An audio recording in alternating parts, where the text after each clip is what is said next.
What's up, boys? Week 7. Week 7. Week man. 7 recap. Time's flying. But good thing is, with this extra week, we are just at the halfway point, I think. Yeah, Or well, not even very, at halfway very, point. still very much under. Yeah, We're on the under. Yeah, we're on the under. Yeah, great show. We got the NFL recap. We have a new segment, Real Men of Fantasy.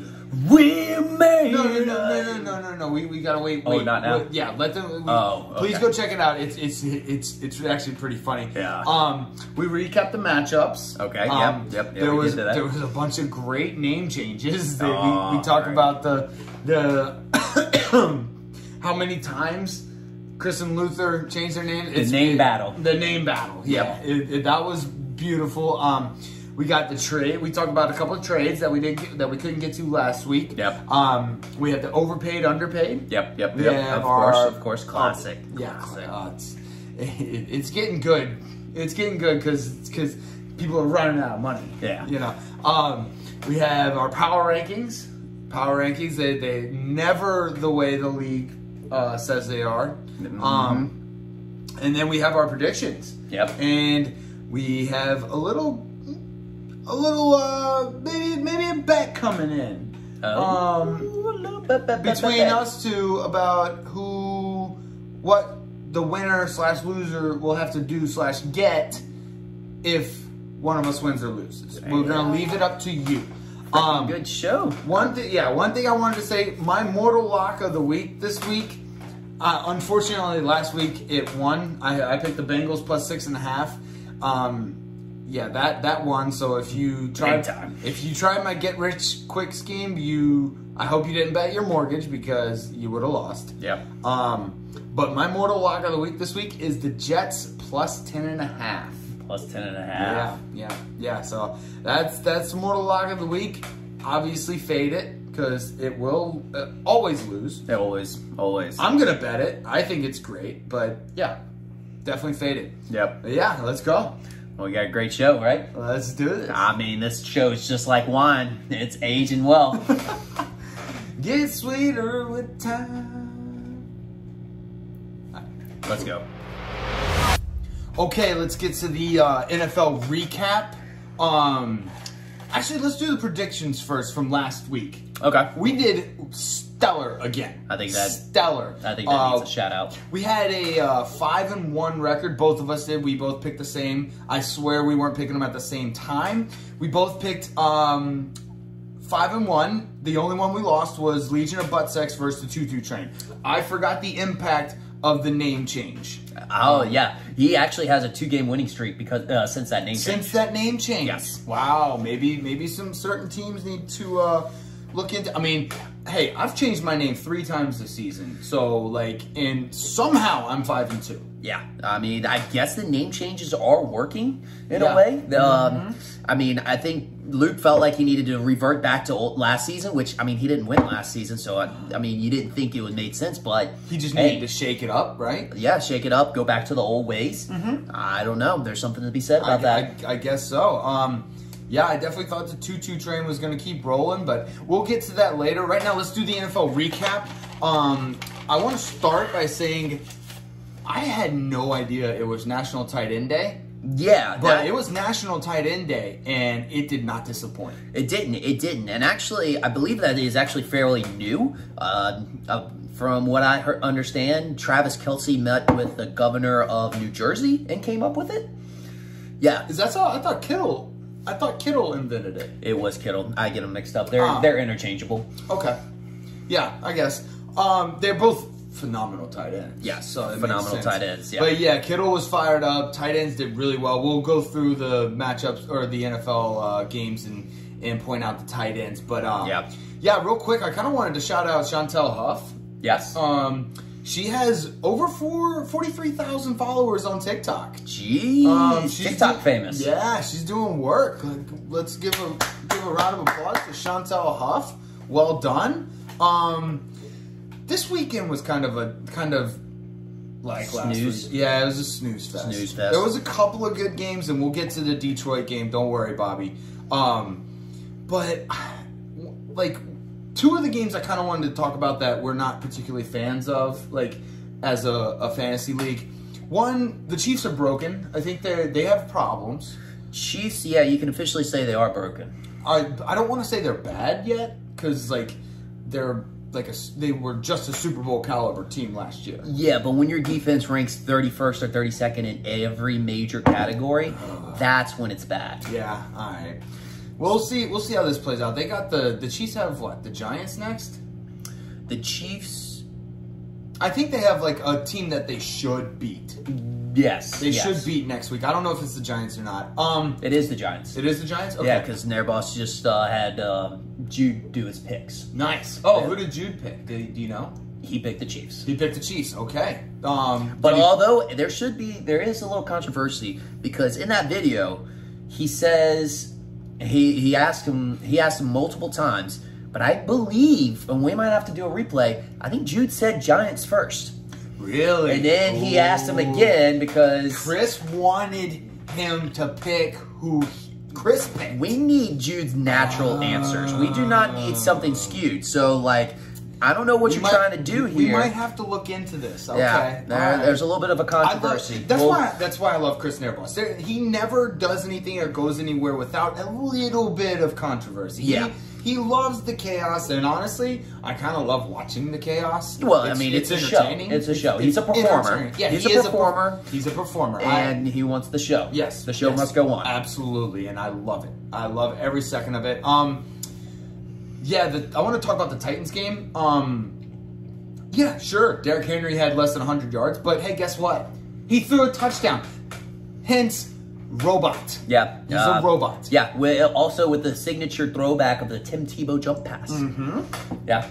Yeah, he's not a thrower, but man, he did it. He did it. Yeah. Did you see it was kind of an awkward looking throw? I think it was very robotic. It was very robotic. Very robotic. He needs to be tested to see if he's actually human. Yeah, they don't test that. I mean, we're advocating this. NFL, you need to get your shit together. There's robots in your league. Oh, and apparently aliens can catch COVID because Devontae Adams got COVID. Yeah. So aliens can actually catch human diseases. We just figured that out. We submitted it to the proper authorities, and they are investigating it right now. So we hope Devontae Adams he gets better because we love watching him, regardless of if he's an alien. But yeah, aliens can catch COVID. Yeah. You heard it here. Yeah. Is he an alien or a predator? He might be a predator. See, I think he might be a mixture of both. Because the dreads, scream makes him look like Predator. It screams Predator, big time. That's true. So, I mean, isn't Predator technically an alien? So they kind of work. I mean, it works. Okay, yeah. So he's not a nice alien. He's a predator. He's a predator. Okay, all right, good. I'm glad we got that figured out. That would have bugged me for probably the next 5 minutes. Yeah. But we got it figured out. The first game I want to get to is the Cleveland Browns versus the Broncos. I don't want to talk about this game too much because it was boring as fuck. We knew that going into it. Case Keenum was playing. Teddy Bridgewater was playing. Like, we didn't even hear Tim Patrick's name till like the fourth quarter. Yeah. I mean, Cortland Sutton. I guess the highlight of it was just Dearness Johnson. Yeah, okay, all right. Yeah, that's true. We got 22 carries, 146 yards, and a touchdown. I mean, he's basically taken the running back role onto his back. Yeah, you know. Yeah, that was a contract game for him. Yes, he got a contract out of that, even though it's not in writing yet. That was a contract game. Yeah. You remember when Tony Romo was out and Dak Prescott was playing? He got healthy. They brought him in for a drive. And they called that the contract drive. Yeah, contract drive. But yeah, that's kind of like his contract game. He's gonna get signed somewhere. He's gonna make a lot of money, which he should. He's a phenomenal runner. Did you see his legs? His legs did not stop. They just kept churning and churning. He ran the ball physically. Yep. I mean, he pumped his heart and soul into it. It was awesome to watch. Do we have an upcoming trade for a running back? I mean, the trade deadline's coming up. Is Cleveland going to trade a running back? And if they do, which running back? Which running back? Which running back are they going to? Because they're not going to trade Chubb. Okay, so we'll knock it. We'll scratch him off. But if I had to put money on it, I think it Hunt. See, I like that possibility, but I think it's gonna be Dearness Johnson. They got him. He's a rookie. He's not. Is he a rookie? He is a rookie. Ooh. That's too young to be trading a rookie like that. So you think it's going to be hard if all three of those guys are healthy. I mean, they'll obviously sit Dearness Johnson, and he might get some playing time, but you have all that talent sitting there on the bench. Like, they might. That would be cool, man. Interesting. I'd be looking for that. Yeah, we're gonna have to keep an eye on that this week whenever the trade line deadline comes up. Broncos suck. They're not good. They started 0-3, but I mean, again, they beat the Jets, the Texans, and one other shitty team. I was watching the highlights of this game, and they were basically lowlights. Like, they just, I mean, it was just not. It was not good. So I agree. And Case Keenum's not the guy, so they need to hope Baker gets back ASAP. Yeah. I mean, that's the thing. I mean, that's how this league works. You know, there's the quarterbacks that have their starting chance, and basically we find out if they're a career backup, or if they're a starter in the league. Right. And we find out if he's an Alex Moran or not. Case Keenum is an Alex Moran. Geno Smith, Alex Moran. And that's perfectly fine. Honestly, I think some people like Luke McCown prefer that. Oh, they made a killing. Hundreds of thousands of dollars, sometimes millions of dollars, and you just sit there. I mean, you get to play with the team. You get a Super Bowl ring if y'all win a Super Bowl. You still get to say you're a quarterback of the team. Yeah. Because technically you're not wrong. You can get laid with that. Oh, basic. Yeah. I mean, it's not a bad job. Yeah. Like, it's not a bad job. This one wasn't that great. That's basically all I ran out of content for that one. Else for that. Let's get to the Detroit Lions versus the LA Rams. Great one.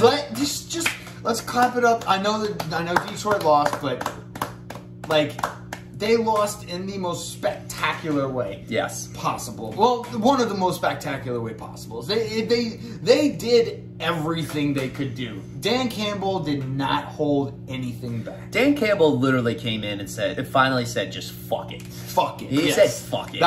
That game is the definition of a coach just completely saying fuck it.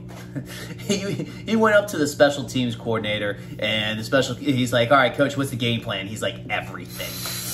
We're throwing everything at him. He might have even literally grabbed the special teams playbook and just chucked it at the special teams coach. He's like, just everything. And he's like, what do you mean everything? It's like, everything. Yeah, we had an onside kick. We had 2 fake punts.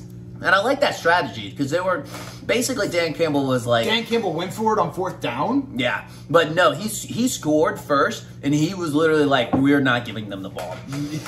We're not giving them the ball. Mine. We're gonna keep the ball." I think the final numbers there was 2 fake punts, an onside kick, and he went 2 for 3 on 4th down. Yeah. So and that was one thing about common theme about this week. We'll go more into the games too with it, but there was a lot of very uncommon plays. So Derrick Henry throwing the touchdown pass, he never throws the ball. That's not Derrick Henry. This is Detroit versus Rams. I know, but I'm just saying. Oh, very uncommon plays. Plays this weekend. And Derrick Henry throwing the ball, all the onside kicks, fake punts, and going 2 for 3 on 4th down. I want to see the numbers and see if the Detroit Lions were the first team to lose after successfully getting 2 fake punts and a successful onside kick and 2 4th downs. Dude, it was so funny. I remember seeing they had 1 field goal that Detroit kicked. The Rams, they were in field goal block mode, but they were also playing cover 2. Yeah. Yes. they had their dime package in for a field goal block. For a field goal block. Yes. That was kind of funny to see. Matt Stafford looks really good. Matthew Stafford. I think you got a take on them, right? Yeah, well, actually, I have a big storyline. Okay. This game was about the storyline, honestly. Yes. Because, and that's the thing. I mean, everybody was talking about, you know, what was it, Jared Goff returning back to L.A. Right. They tried to make it a big deal.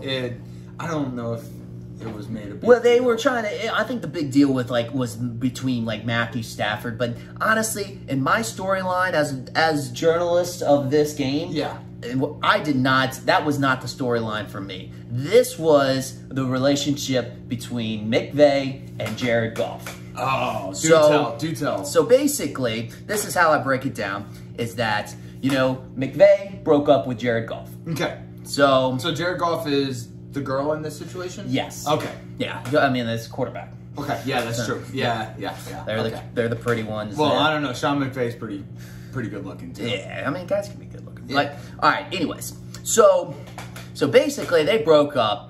McVay got with Matthew Stafford, and of course, you know, Jared Goff has to have his rebound, which is Dan Campbell. Oh. So obviously, you know, this was a situation where basically Jared Goff had to come back to the house for her stuff. Yeah. Oh, okay. Had to come back and get his stuff. Yes, okay. And with, you know, Matthew Stafford, the new girlfriend, awkwardly just sitting at the house, you know. With Sean McVay. Yeah, with Sean McVay. And so for protection, Jared Goff brings his new boo, you know, Dan Campbell, which, you know, obviously is just a rebound. And it's the crazy guy. Yeah. Like, Jared Goff knows he's crazy. You know, there's no denying it. He just comes out and starts just flinging these, like, random, just awkward sayings, you know, and just does these ridiculous... Throws some clothes. Yeah, he's like, dude, check out my new backflip or something like that. Or, I'm doing parkour, and, like, you know, Jared Goff is just shaking his head, like, but... but like deep down, McVay knows he won. Yeah, he won the breakup. Jared Goff knows that McVay won the breakup as well. So yeah, that was basically the storyline I saw. Oh here. Yeah, that's a good point. That's a good take on that. I like that. Jared Goff brings Dan Campbell. He tries to show off. But Dan Campbell is just doing these retarded things. It's just like that shows that he's absolutely crazy. Sean McVay's like, oh, I'm still gonna win. I still win. And they won. They did. That was pretty good. I like that. I wrote down, if the Lions go 0-17, I will get a tattoo. I don't think so. I was pretty inebriated when I wrote that down. So I don't know if. Oh, I also said Bobby chooses which tattoo I get. Oh, this just in. Okay, all right, I'll go with it. If the Lions go 0-17, I will get a tattoo of Bobby's choosing. The only caveat is I get to choose where it goes. I can't have a fucking rainbow pony tattooed on my cheek. Like, if that's just it, my life's over. Like, I have to end up being an island boy or something. That's very true. Because you can't be Post. No, I can't be Post Malone. I have to be not with a rainbow pony. I have to be an island boy. You're gonna be an island boy. Speaking of which, I was watching them. They're not from. They were born in Florida. Yeah. Did somebody not tell them that that's not an island? I mean, it's a really, really big island that's connected to everything. Well, so I guess that's it's not an island. Yeah, they're not from. It may feel like an island because there's water around There's like three, you know, areas it wasn't around like water. An island off of Florida. No, they were born in like smack dab Florida. Yeah, probably Orlando or something like that, like Disney World. Yeah, they look like they were made at a Disney World factory. Yeah. Island boy, it's fun though. I like them. I like them a lot. They're fun to watch and comment on. They're the worst. Yeah, kind of. All right, yeah, that was the Detroit Lions versus the Rams. Yeah, it was a fun game, Bobby. Let's say something nice about Detroit. Okay. It was a fun game to watch. You pulled out all the tricks. Yep. Like, you did everything you could. It was good. It was pure football entertainment. Yes, agreed. All right, let's get to the Packers versus Washington football team. This game was okay. I didn't really have very many high hopes for this game. I know, Luke likes Taylor Heineke. Taylor Heineke sucks.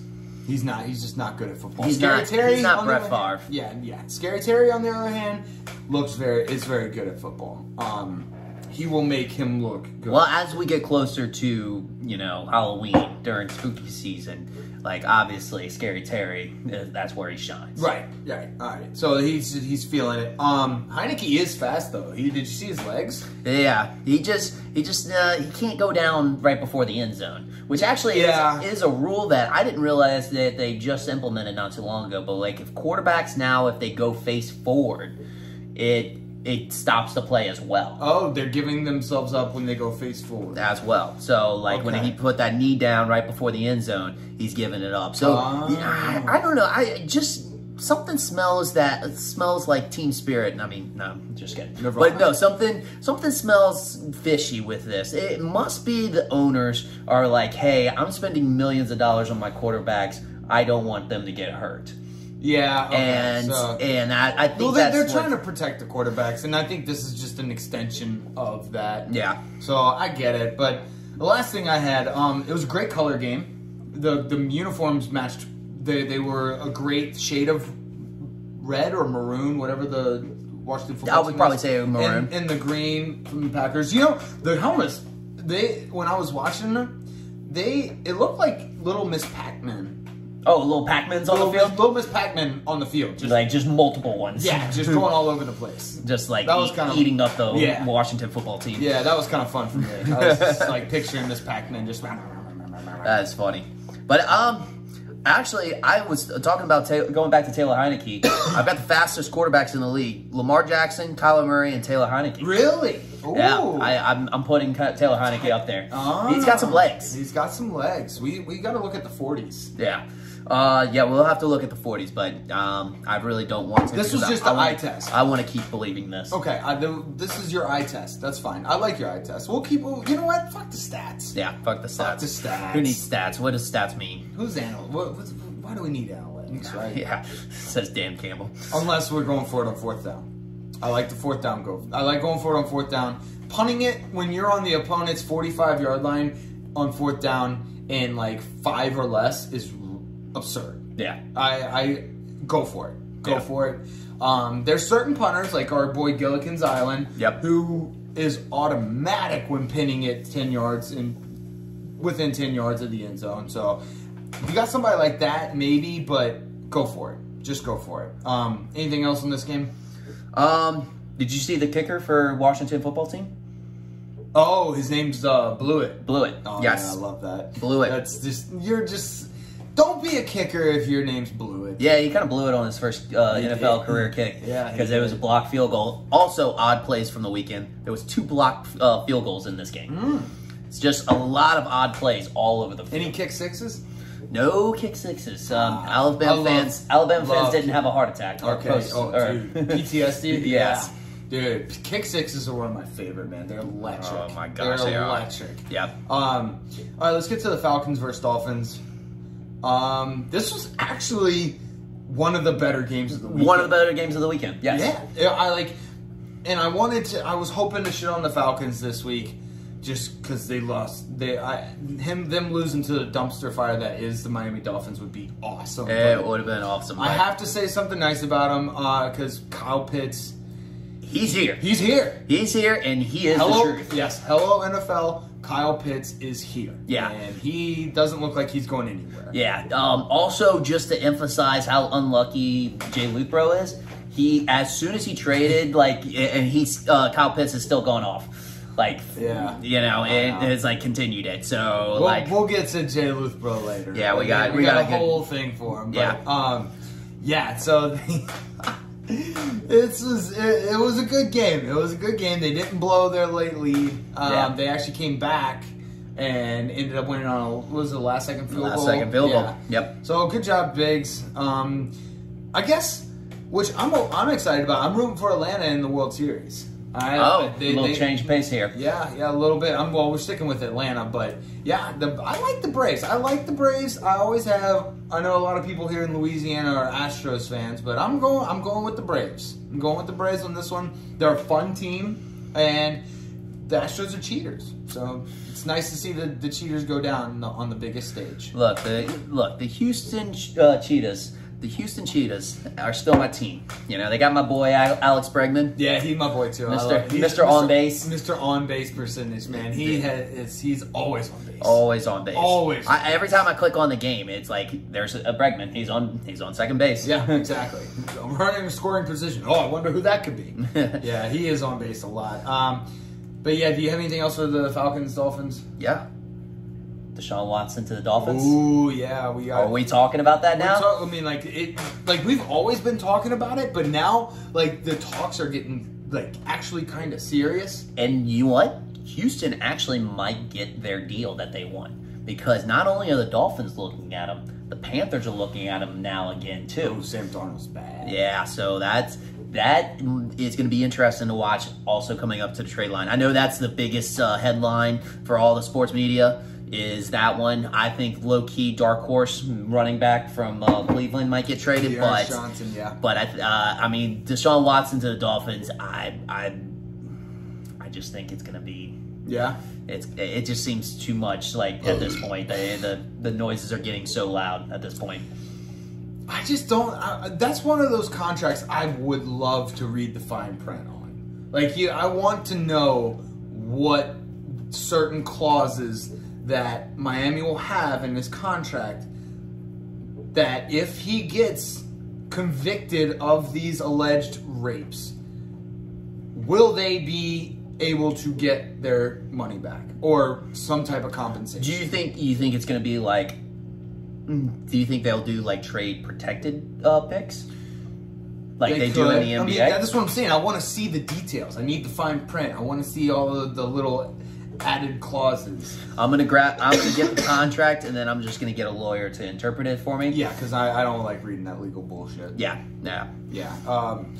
But yeah, that's all I have for the Dolphins. Yep. Good job, Falcons. I hate saying that with a fiery fucking passion, because you dirty fucking birds suck. It's just the worst. Never mind. All right. Jets Patriots. I don't want to say. Bill Belichick called trick play. Yep, another odd play of the weekend alert. Kendrick Bourne to Aguilar, touchdown. Yeah, he called a trick play. That was fucking weird. I'm just curious, how many quarterbacks do they have on their roster for the Patriots? I mean, because that's Kendrick Bourne and that's Jacoby Myers that have thrown touchdown passes at this point. True. So, like, does Bill Belichick really trust Mac Jones? Well, no, that's not. I don't think that's the issue. He's using a lot of other players. No, I think that's a stipulation of him in his process of evaluating wide receivers. It's like, all right, hey, can you catch the ball? Hey, can you throw the ball?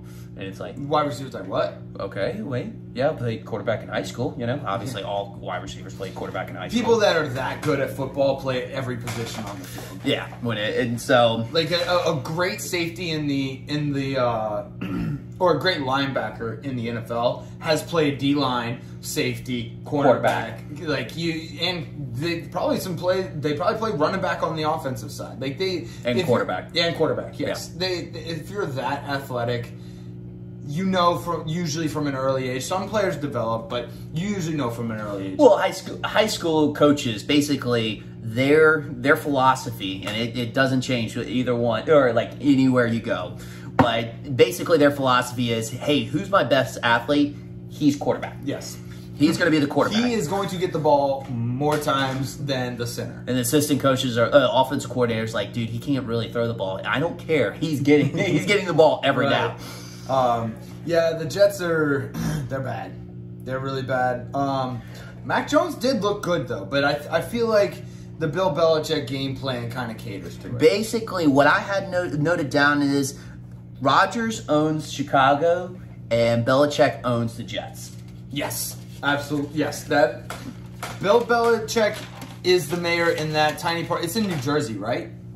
Yeah, I think technically in New Jersey. But I was going to just say he owns the franchise of the Jets, whereas Rodgers actually owns Chicago. Got it. So they're a little bit different, but what is it? Along the same lines. Salah is the coach. Never mind. I don't know who. Robert Saleh. Who owns the Jets? It's like a really, really famous billionaire. I can't remember what his name is, but that doesn't matter because Belichick. Belichick. That's what I was gonna get to. Yeah. Bill Belichick owns them. All right. Do you have anything else on this? I guess going to the national tight ends weekend. Oh, yeah. Hunter Henry had a sick one-handed catch. Oh, yeah, I saw that. It was I dirty. saw the highlights of this game. It was nasty. I would say that would be one play to go check out. The highlight too. That it was an absolute sick one-handed catch. Definitely topped tight end weekend, or was very fitting for tight end day, National Tight End Day. National Tight End Day, go check it out if you get a chance. Yeah, let's go with this is one. We're kind of honorary Bengals fans. I know this is going to spark a lot of heat between our Steelers fans and Browns fans. I know, but when you have that many LSU fans or LSU players on the Bengals, I mean, they become basically. It's mostly just Joe Burrow for me. It's Jamar Chase for me. Yeah, because he's on my team. But I just wanted to talk about this because the Bengals are fucking good. They are fucking good. They trounced the Ravens. Jamar Chase, I think, had like over 200 yards receiving. He had Joe Burrow looked amazing the whole game. Jamar, I think he might be Rookie of the Year. He's on pace to break Randy Moss's rookie season record. Yes, he is. He is on pace now, to break it. I get it with the 17-game curve. Yes, I get it. But I think in 16 games he can break Randy Moss's rookie season record. Did you know Randy Moss had 17 touchdowns his rookie? I didn't know that. I heard that somewhere, and I was just like, well, he was literally faster than everybody. True. In the league, and he was like, he had a different style of receiving that, like, he was so long and. He pretty much mossed people. Well, yeah, that's where it came from. He mossed everybody. Like, it was awesome. Yeah, Hollywood Brown had that touchdown catch. Oh yeah, that one. He caught it and like corralled it in right at the end of the end zone. Yep. Right before he went out back. It was Hollywood Brown's. His name's back. His name's back, but you know he also mentioned leading up to the game that when he was younger, he wanted to be, or his friends called him Marquise Jets Brown. And he kind of wants to bring that name back. But the thing is, I don't really like self-appointed nicknames. Yeah. It's basically... The only one I kind of liked was Kobe Bryant. Actually, I didn't really like it at the time. Because, like you, I'm against self... What did you call it? Kind of self-imposed nicknames. I didn't say that. I will have to rewind this. Whatever. But anyways, the Black Mamba, it's really cool. It's really cool. I think he might have ripped it off of a Quentin Tarantino movie. He used the Black Mamba in Kill Bill. I can't remember if it was Volume 1 or Volume 2. Great fucking movie. But yeah, I think it was Kill Bill 1. And they had the Black Mamba in the briefcase with all the money. Yep. And the girl gave it to him, and he just came out and bit him in the fucking face. Yeah. Great fucking scene. Yeah. And then she's just like talking down to him. Oh, it was awesome. But yeah, the Black Mamba is such a cool nickname, and Kobe Bryant was absolutely amazing, very influential over an entire city and nation and world. He had, I think China liked him more than some parts of USA. Oh yeah, definitely. So, But yeah, the self-appointed. We got it. We figured it out. The self-appointed nicknames I'm not a fan of as well. Also, it would make more sense if he was playing for the Jets. Yes. But who wouldn't like Hollywood Brown? Hollywood Brown is. If you called me Hollywood Wilson, I would accept that immediately. Yeah, it doesn't flow as well, but I like your point. I would keep it too. Yeah. I would be very satisfied with that.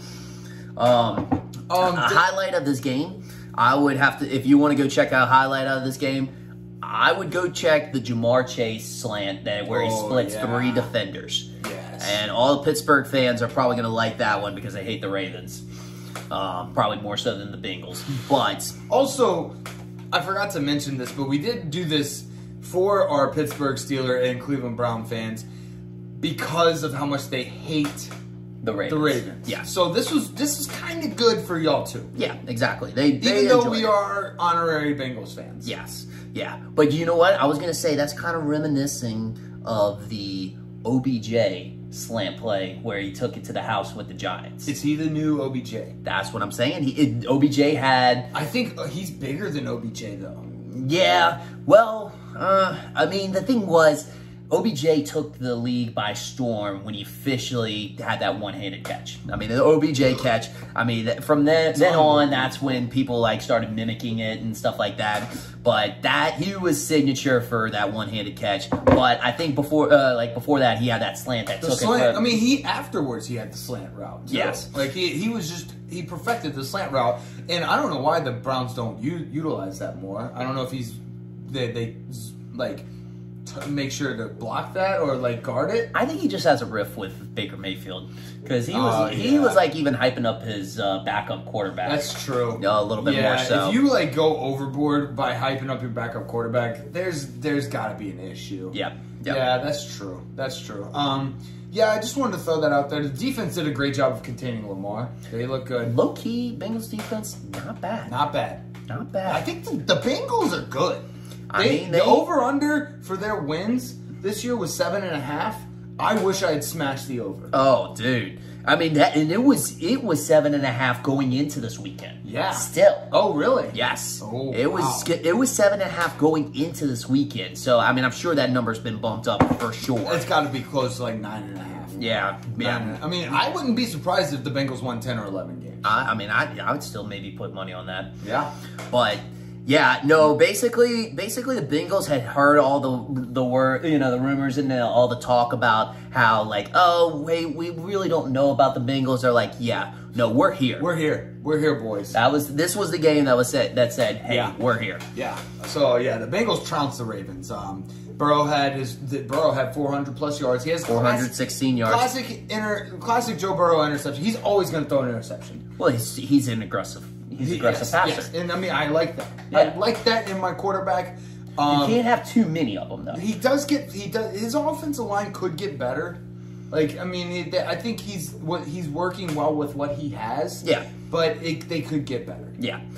I mean, basically, if you have good quarterback play, that could negate, bad offensive line play. Because I don't think Patrick Mahomes has ever had a good offensive line, but he has played good before. But I think it's just so atrocious now is why he's playing so bad. Mm-hmm. But Joe Burrow, that's the thing. He's negating all that, the weak links in the offensive line. I think he studies his own offensive line. Like he knows where the pressure's going to come from. And that's the other thing. I mean, it's the Peyton Manning effect, where he can read the defense. If you can read the defense and know where the pressures are, you can help your offensive line out tremendously. Exactly. Yes, I agree. He is the player's coach. He carries the coaches. He's a coach carrier. I'm going to have to credit that to his dad. His dad was which is surprising that he's a quarterback because his dad was always a defensive coach, a minded coach. And so he got that from his dad growing up, to how to read defense or know defenses and how to read them, and he did that perfectly, flawlessly at LSU. Oh, flawlessly at LSU. Yeah, that was the best year of my life. But anyways, so the Bengals trounced the Ravens. That's what I had for them. We just had to throw that one in there. The Sunday night game, it was kind of boring, so I'm not going to talk about that. The weather kind of had an effect on it. It did, but somehow the overhit. Somehow the overhit. I don't know. Like, that was blows ridiculous. my mind. I think everyone and their grandmother bet the under. Yeah. Who bet this game bet the under. Yeah. So that was wild. But yeah, let's go to the Monday night game, Saints Seahawks. This game was boring to every human being who watched it, except for probably Saints fans. And I'm not gonna lie, I kind of sawed some logs through the game as well. Yeah. So like, it was just. The Saints got the win in Seattle, which is a big deal for Saints in the Saints organization and Saints fans because we do not like going there. No. We get PTSD every time we step into that stadium. Anytime I watch a Seattle Seahawks game in that stadium, my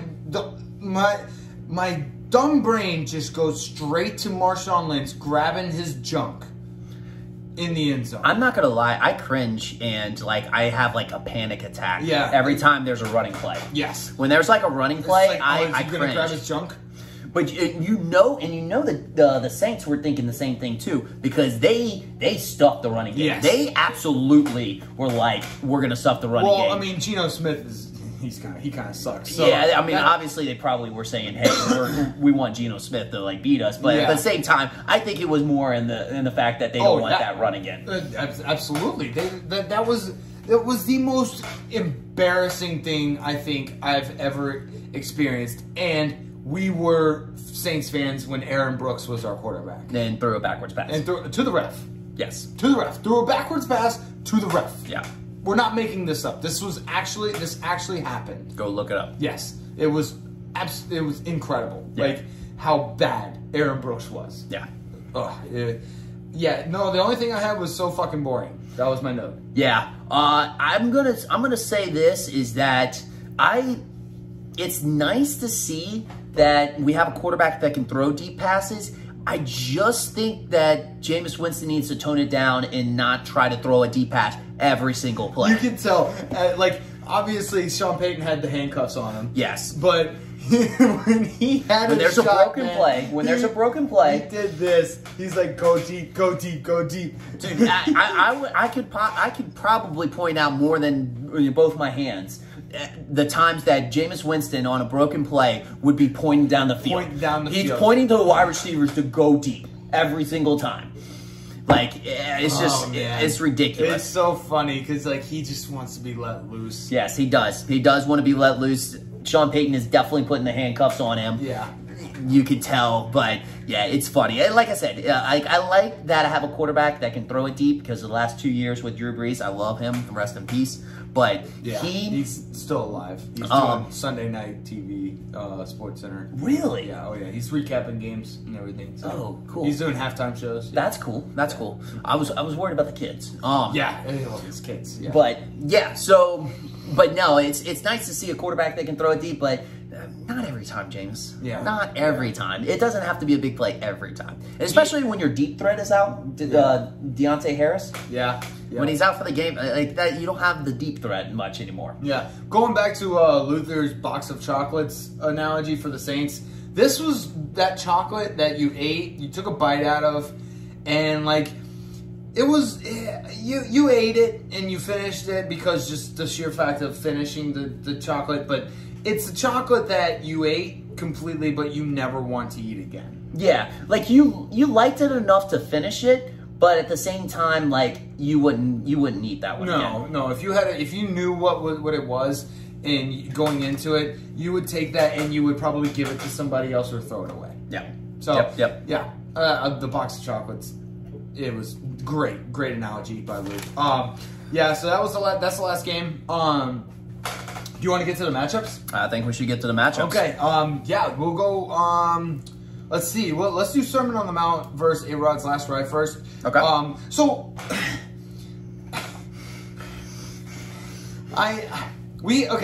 Luther, even though he's 1-6, has had such a profound impact on the league in his own way that we thought it was fitting that we should make a tribute to Luther, to Sermon on the Mount. Yep. We call it Real Men of Fantasy. Yep. And we thought it was appropriate. A new segment for us. A new segment called Real Men of Fantasy. Yeah, we thought it was appropriate because you'll see he profoundly impacts the league in such a way. Yeah. So yeah, here it is. Check it out. Yeah. Josh and Joe present Real Men of Fantasy. Real Men of Fantasy. Today we salute you, Sermon on the Mount. Mr. Sermon on the Mount. You are the catalyst of the league. No matter what matchup, what team you play, what players you start, there's a guarantee your opponent will annihilate their projections. Holy shit, look at the scoreboard. Despite all your setbacks, you still follow all the fantasy experts' advice, along with your aggressive trades, waiver spending, and optimal player starts, yet you still come up short. Damn, I'm 1-6. You started Jonathan Taylor's 30 points week 5, Dearness Johnson's 23 points week 7, and Aaron Jones's 38 points week 2, and still lost every one of those matchups. Damn, can I catch a break? So here's to you, Fantasy Sultan. Bust out that optimal lineup again, because we can all use more points for in this league. Here's to you, Mr. Sermon on the Mount. All right, let's get to let's go to the Sermon on the Mount versus A-Rod's last ride. That was pretty good, wasn't it? Yeah. I had a lot of fun. I think we had more fun doing it. Yeah. How good it I think we did more takes on it than we actually really needed. No, we did not. Just because we had so much fun doing it. Although, I will say this. What was our 9th take? Yeah. That was by far the best one. Yeah, it was. It was. So, but I didn't even realize we were at the 9th take by that time because we just how much fun. And it was going on like 1 o'clock in the morning, and we were still doing it just because it was so much fun. Yeah, and if y'all like that, it's here to stay. We're gonna keep doing it some more. I think it's honestly, even if you don't like it, we're still gonna keep doing it. We're just shove it down your throat because we actually enjoy doing it. We enjoy it. Okay, yeah. But yeah, Sermon on the Mount versus A-Rod's last ride. I mean, he's 1-6. He got destroyed, but that's because A-Rod's last ride put up 160 plus points. Like always, the opponents always go over. Luther is a man of the people. Yeah, he is a man of the people. He does this for us, and we cannot thank you enough. Yeah. Like, I'm back on Luther's side. I know I jumped ship because I thought maybe if I shit on his team, this would turn around. No, it actually made it worse. If I'm gonna say this, and this is my gambling advice for you. If you are betting like the projections, like over under on the projections, anytime for Jay Luthbro's opponents, always bet the over. Yes. Always bet the over. Yes. We should set over unders. That would be fun. That would be fun. Yeah, one thing I want to say before we get started, all the matchups, the nicknames are fun. Yes. Luke, was it Luke who brought that up? Luke brought it over. Okay. Because in the group me, what was it? Biggs was like, "Hey, how did this happen?" Or like, how did you make the nickname? And Luke spilled the beans for everybody, and everybody most of the people in the league went off with it. I want to read to you Justin Luther's nicknames. Yes. Okay, so I'm gonna read it in order. Matt Ryan, nickname doesn't matter. Jonathan Taylor, doesn't matter. Aaron Jones, doesn't matter. DJ Moore, doesn't matter. Smith, doesn't matter. Ricky Seals-Jones, doesn't matter. Who was it? Deontay Johnson? Deontay Johnson, doesn't matter. Justin Sanders, kicker. Panthers defense, doesn't matter. Dak Prescott, doesn't matter. Miles Sanders, doesn't matter. Robert Anderson, doesn't matter. Tim Patrick, doesn't matter. Darren Waller, I love you. With the love affair with Darren Waller. I know. Yep. It started last year with his picture and his name. Yes, I love the nicknames that he gave him. So good. They were awesome. I was reviewing his matchup, and I just happened to come. I was looking. I was like, Matt Ryan doesn't matter? Okay, yeah, Matt Ryan doesn't matter. That's fine. Yeah, he's a Falcon. Then Jonathan Taylor doesn't matter. I was like, he kind of matters a little bit. He matters. And then I saw Aaron Jones, DJ Moore, and I lost it. I thought it was so funny. Thank you. So thank you, Luth. Yeah. Like, again, he does more for the league at 1-6 than anybody else has done the entire season. Yeah, just like we explained in the tribute. I mean, he is relentless, but at the same time, like, the opponent will always just explode, just crush their projections. Yeah, it's wild. Cooper Kupp. Let's talk. We'll talk about Jerv a little bit here. Because he did have 160 plus points. That's probably top 3 scores in the league, right? Oh, it was number 1. It was number 1. Yes. It was number 1. Congratulations, Jerv. High point winner. High point winner. Let's go. I mean, what about for the whole season? Oh, not for the whole season. We had 169. Okay, so it's I think it was Steeler virginity. Yeah, I think it was, so. He's either top 3 or top 9 with 100. Or I'm sorry, top 3 or top 5 with 161. I think this is going to jumpstart a win streak for Jerv. I think so too. His team is very strong. I would have to say one of the weak spots is going to be a tight end for him. Mm-hmm. Dallas Goedert. I mean, I think Dallas Goedert is going to give him some points some weeks, but I don't think he's going to be consistent. So I think he's a little he's top heavy on the running backs. Yeah, like his which starting is not running a backs. bad thing. It's not a bad thing, but I mean, I don't know, maybe getting some depth like a little bit later in the season might help. But I mean, when playoff comes around, there's not gonna be any buys, so he won't have to worry about that as much. But yeah, so I mean, but at the same time, I agree with you. He's coming around at the right time. Yeah, and I think it's here to stay. Yeah, I think so too. He's got Cooper Kupp, Jalen Hurts. He defies all fantasy logic. Yeah. He defies all fantasy logic. He will put up 20-plus points every week, which is exactly what you would expect out of your starting fantasy quarterback. And he's not even a good, like, quarterback. Like, his team's not winning. No, like, he doesn't the win. Eagles suck. I mean, would we compare him to Blake Bortles?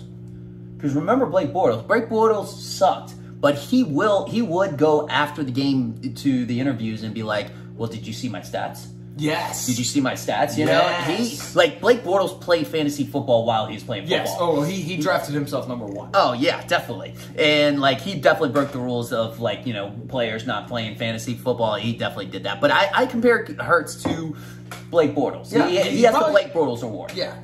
Blake Bortles probably set a couple FanDuel lineups for himself. So yeah, I agree. AJ Brown finally came alive for him. Yeah, he finally came alive. You knew he would. Yeah. It just would take some time. He was getting hurt. He was hurt a little bit, so that was what was kind of. Then that just bodes even better for A-Rod's last ride. Yeah. So I mean, he looks good. Definitely great week this week, and I think, like I said, I think it's here to stay. Yeah. All right. You got anything else? I'm going to say something nice to Jay Luke, bro, because I think that's necessary. I mean, we had a whole segment dedicated to him. Yeah, I was going to say, hey, look, you had a sub-100 game when somebody went off for 161, so maybe at least you didn't go off and still lost. Okay. All right, actually, you know what? That's a good spin zone. Yep. That's a good. At least you didn't score 145 points. Yes, exactly, and still lose. Okay, that's a good spin zone. Because 145 would have been second. Yes. This week. Yes. So, like, yeah. Look, that's the way you got to look at the cup half full. Cup half full. Which, if he can do that at 1-6. My cup's half full. Yes. Let's see. Here's my thing with Luther. Even though he's 1-6, he can still make the playoffs. Now, granted, he has to go on a hell of a win streak from here on out, which I think he can do. Anything's possible. Anything's possible. I mean, if he can lose that many games by scoring that many points, he could also win that many games by, you know, people not going off on him. True. So, I mean, that's fantasy. Hey, through God, all things are possible. So jot that down. But yeah, if he goes on a win streak and wins out, I think he can either win out or have one more loss and still make the playoffs. Think about it. Half the teams in the league make the playoffs. Yeah. So, like, you just got to be in that top half. You just got to, hey, he's looking for spot number 6. Looking for that 6th spot. All right. Yeah, I think that's about all I got on this. A-Rod's last ride beats Sermon on the Mount 161.44 to 94.14. Let's go to Discount Double Fingers, me versus Low Fat Milky Way, because this was actually a really, really good one that went down. It was a good one. It went down to Monday night. I actually thought I had a chance. I thought it was like one of those slugfests. Maybe like the Saints Seahawks, you know, where there was weather involved, so it was not a lot of scoring. The weather fucked me. But it was a close game still. And it was just a slugfest. Yeah, it was. And, like, it was one of those, like, defensive games that if you wanted to, like, kind of relate it to football, it was a defensive matchup. Yep. Yeah, I think the weather fucked me. Because DK Metcalf had that 84-yard bomb to start the game, and I was like, this is in the bag. Yeah. Yeah, no, that definitely, kind of... And then Geno did not look DK Metcalf's way for the next, like, 2 quarters. Yeah, I don't know if that was because, like, that side was getting a little chippy, you know, with DK Metcalf. And Lattimore they were at it all night long. Oh, man, they were just going at each other. And I don't know why cornerbacks and wide receivers don't know this by now, but the refs are always going to call the retaliation. They will always call the retaliation. Have some self-control, Lattimore. Yep. Like, fuck.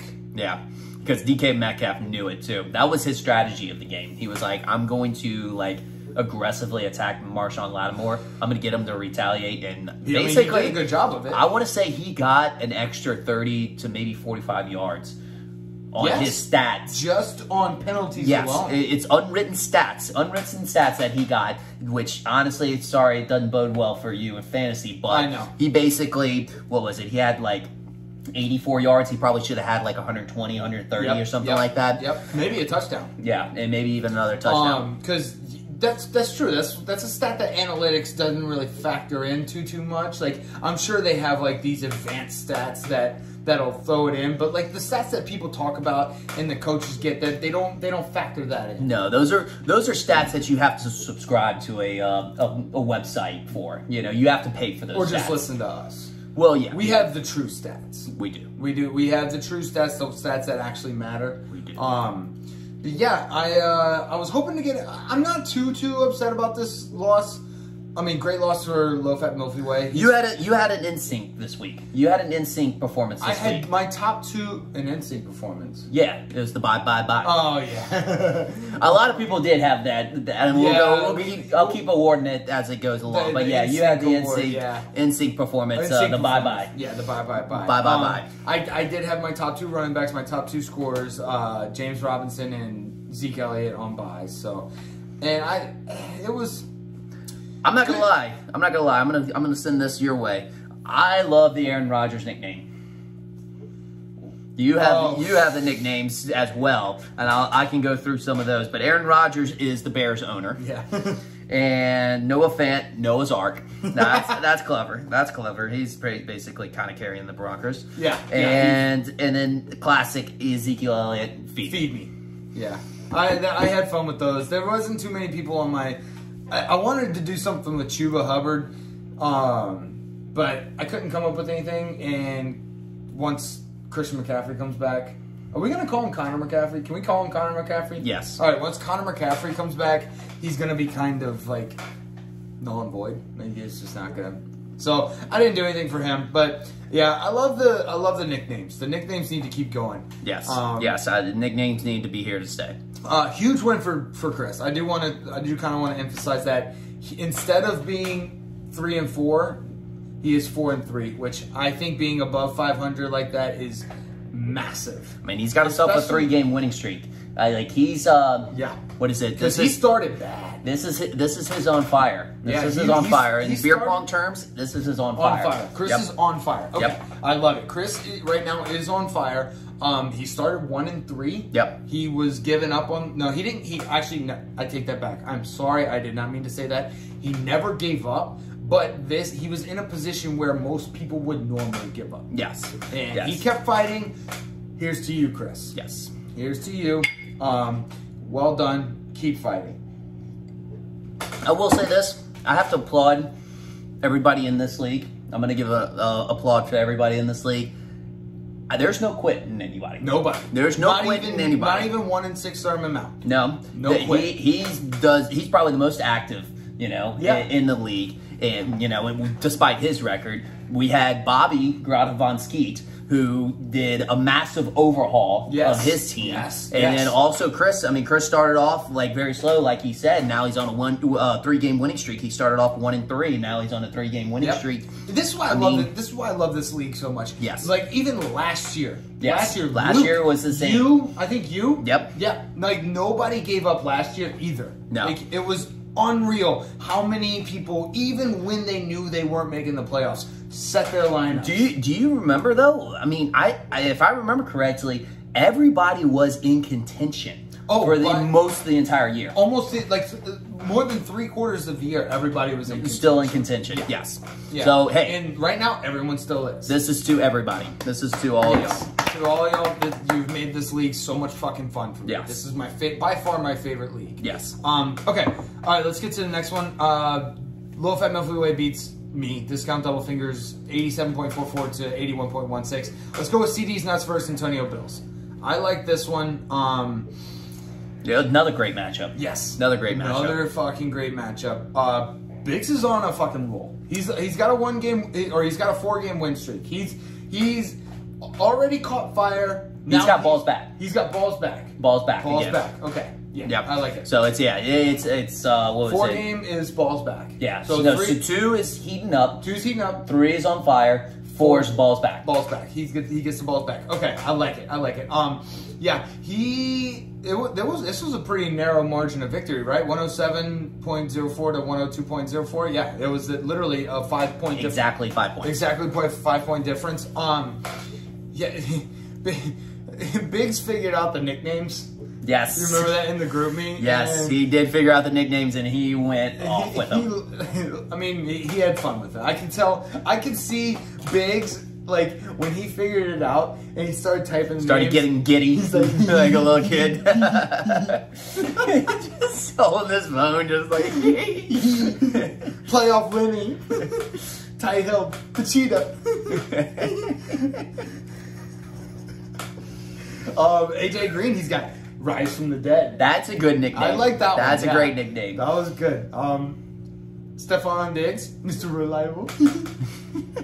And then Antonio Brown, Cheapskate. Oh, I love it. I love it. Biggs, I hope you never change. I love you so much. You are one of my favorite human beings in the world. Oh my gosh. But yeah. Speaking of Biggs' team, is Tua the equivalent of Hurts? That's what I was going to ask you. Yes. I'm going to award him. I'm going to award him the Blake Bortles Award. You know, he's not going to get the wins. He's not going to get the team wins, but he's posting up on fantasy. He is posting on fantasy. Yeah, I mean, he got, like, obviously you don't want to see a quarterback, your franchise quarterback, throw, like, 2 interceptions, but at least he's still countering it with 4 touchdowns. Yes. And he gets some rushing touchdowns, too. And he's throwing the ball over 40 times, like, last 2 games. Yeah. He threw it 47 times the game before. He threw it 40 times this game. He's still throwing the ball. He still looks really good in that Miami uniform. He does. His like the tan. It's his skin tone. Yeah, his skin tone with that the Miami teal, I guess it is. Yes, the teal with the white pants. Yeah. The white pants make the tan pop. The tan makes the white and the teal pop. Yes. Miami likes their quarterbacks to pop. Yes. They do love their quarterbacks to pop, and he pops. Yeah. Chris had, all right, I wrote down Chris is cooling off, but I have to give him this. He had buys. Honestly, I awarded both of these teams with the NSYNC performance. Both of with the bye performance. Teams had the NSYNC performance. Yes. They both actually played well despite their NSYNC performance. Yeah. Like, we got to give it a new name. It can't be NSYNC performance. It's got to be like an NSYNC. I don't know. We'll come up with something. Like, maybe we'll put it on the. We'll put it on the screen. We'll come up with something right now. What you see right now. Okay. There you go. All right. Whatever we decided. I don't know what we did. I think the key for this game for Biggs, I'm gonna say props. I think the Bryan Edwards was a deciding factor. Bryan Edwards on the flex. That was the flex of the week. Well done. I like that. Flex of the week. Yeah, 11.8 points. Because the flex of the week, I feel like if you put somebody who you know is going to do well in the flex, that's not a flex. Well, if you put like an RB1 or RB2 or like a wide receiver 1, wide receiver 2, that doesn't count. You just you took them from a bye, put them in the flex. You just threw them in because you're lazy. But if you put somebody that you're deciding between other people as well, like that's a true flex. Correct. I like that. All right, flex of the week. Congratulations, Biggs. Yeah, both of these teams are 5-2. Here's the thing: we have 3 teams that are 5-2, I think, and 1 team that's 1-6, and the rest is in the middle. Right in the middle. At 5-2 is the top of the league, right? Yeah, 5-2 is the top of the league. That's the best record. Which bodes well for teams like Luther and Bobby. Yes. So yeah, keep it up. Do you have anything else on this? I was going to say for CD's nuts, I think that was a tough Davis bench. I mean, I know it's not something like maybe you could have predicted, but at the same time, I saw that. That maybe could have been a deciding factor, especially trading him with Mooney. I don't really know why you trust Chicago players. I don't either. But it makes no sense. Yeah, I mean, it's as long as that Nagy guy, Matt Nagy. Yeah, he's a nag. He's bad. He's a nagger. he's bad. He's So I wouldn't trust that offense just yet. All right, I agree. Yeah. So Antonio's Legal Bills beats CD's Nuts 107.04 to 102.04. Great win for Biggs. Let's see. Let's go to Legion of Butt Sex versus the 2-2 Train. Yep. This is the one that we got wrong. We did. For obvious reasons. Yeah. I mean, but huge upset. I think I'm gonna pick Luke from here on out. Really? Oh yeah, that name change. I'm gonna ride it. Wow. I'm gonna ride the name change until it fails me. Do you think that was like the equivalent of like a head coach getting fired and then the interim coming in and the players playing for the interim? Las Vegas Raiders? Las Vegas Raiders. Yeah. So that might be it. He actually might have hired someone else to manage his team. He might have. Yeah. I wouldn't put that past Luke. Yeah. I wouldn't put it past him either. Yeah, so like I just visioned that, like, you know, they were at a bar and like they were discussing this, him and his friend, his unknown friend, anonymous friend right now, his new manager, and basically what Luke was so drunk that he showed him last year's team, and so he was like, okay, well, this is kind of weird and whatnot, you know, everything's kind of all set, and he was like, oh wait, no, that's last year's team. He's like, well, I like that name. I like the Legion of Butt Sex. I think you should, you know, put your team name as that. So he's like, oh, what a great idea. So he changed the name, and now he's got the new manager as well. That's the key right there. That's the secret. Yeah, or just Luke just is a big butt sex guy. He just loves having butt sex. Yeah, I mean, we have the new picture. I'll put it up on the screen as well. But yeah, he's got the new. He's got both of the emojis. Oh, with it. Oh yeah, I saw that. Yeah. Great picture though. Yeah, great picture. And it's like I guess like the 300 cast in the background or something like that. I chuckled. Yeah. Oh yeah. That was I chuckled at that. That was funny. He had nicknames. Well, he's the ultimate nickname guy. He started it. Right? He is. He's the nickname guy. He's the nickname guy. Jameis Winston is butt sex legionnaire. Oh. So I guess besides eating W's, Jameis Winston also eats assholes. His character kind of is very fitting with that. It is. Now, unfortunately, that is his only nickname. I am very much looking forward, Luke, if you're watching this, I'm very much looking forward to seeing who you nickname the rest of your team, because your mind, like I said, is like a Rick and Morty episode. Yeah. It is the most wild, creative thing I've ever seen. I love it. It is addicting almost. It's like when I start Rick and Morty, I just keep watching it because it's an addicting show. Your brain is the exact same way. It's addicting to watch, and it's addicting to follow. So I have to be high to watch it? You have to be on acid. Oh. You have to be tripping your ball sack off. So like you have to take like 4 hits of acid and smoke 3 bowls, and then you're good. Yeah, and then you could understand it. Yes. Oh yeah. That's the only way. That's I mean, it's entertaining to do it sober, but it's just you make sense whenever you're on acid. Yes. That is a great way to put it. Yes. Wait, so is Luke doing PEDs right now? Is he doing performance-enhancing drugs? Oh, he might be doing PEDs. He might not have a new manager. He might be doing PEDs. Ooh. You're getting tested. You're getting tested, bro. We're testing you for acid, shrooms, random and drug Molly. tests. Acid, shrooms, and Molly. Yeah. Yeah. Fuck, man. That's a good call. Dang it. Well done. I mean, I like the new manager idea too, but we got to test him. Because if he tests negative, then we know it's a new manager. Yeah. Shrooms, acid, Molly, ecstasy, Molly, robot. Robot. You have to test for robot. Alien. Alien. Okay. We'll test them for all 5 of those things. Okay. Let's see. Back to the... Derrick Henry threw a touchdown pass. We alluded to that, or we talked about that earlier. This was another one that went down to Monday, which was very, very exciting. Yeah, I mean, 2-2 Train almost pulled this off. I know. He almost pulled this off, but... And the thing is, I guess in the theme of spooky season right now that we're in, with the Halloween coming up, the 2-2 Train is scary. It's scary. I'm actually very happy he lost, because I don't know if he's going to lose again. I want to reiterate who he has on his team for running backs. Yes. He has Derrick Henry, Saquon Barkley, and Dalvin Cook. Like, what's Saquon's nickname? Always hurt.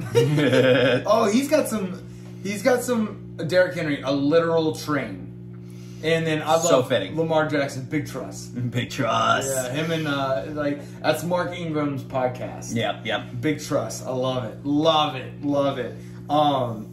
Let's see. Yeah, Always Hurt's a good one. I think we can continue on the nicknames. I think we can.